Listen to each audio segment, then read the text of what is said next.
देखिए, मैं एक लाइन में मेरा ये है कि नरेंद्र मोदी बहुत बुरी तरह से डर गए हैं।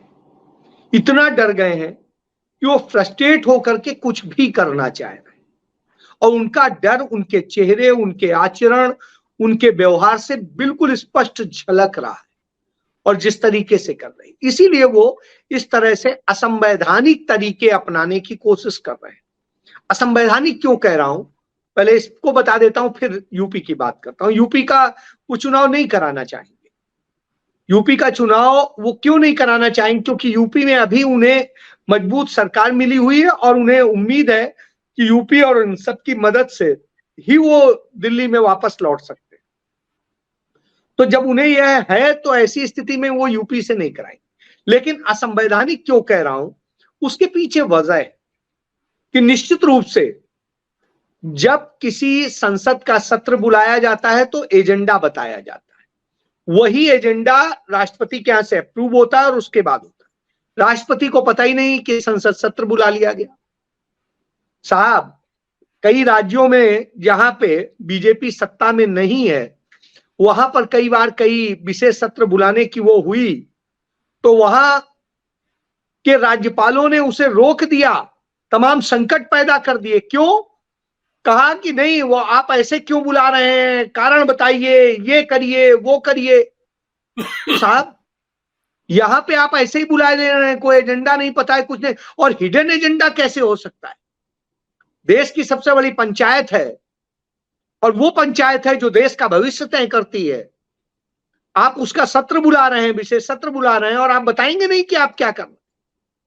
क्योंकि आप तानाशाह हैं, आप अधिनायकवादी, आप राजा की तरह से चीजें करने लग गए। यही वजह है कि इस देश की जनता अब नरेंद्र मोदी को उखाड़ फेंकने चाहती है और इसीलिए ये 28 दल एकत्र हुए।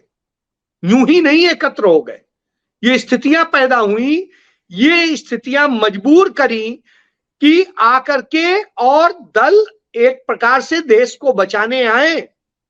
और आज यही वजह है कि 26 करोड़ वोट लेने वाली पार्टियां एक साथ आ गई 28 दल के रूप में।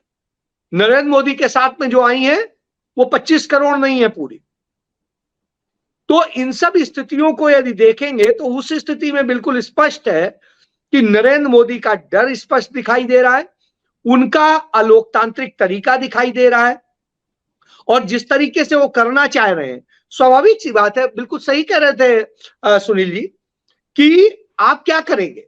मान लीजिए कहीं का कोई जो नेता है, भगवान न करे उसकी डेथ हो जाए, सडनली कुछ और स्थितियां पैदा हो जाए, राजनीतिक अस्थिरता पैदा हो जाए, उस स्थिति में क्या करेंगे? आप चुनाव नहीं कराएंगे। लोकतांत्रिक देश है, मदर ऑफ डेमोक्रेसी की आप बात करते हैं, आप करना क्या चाह रहे हैं?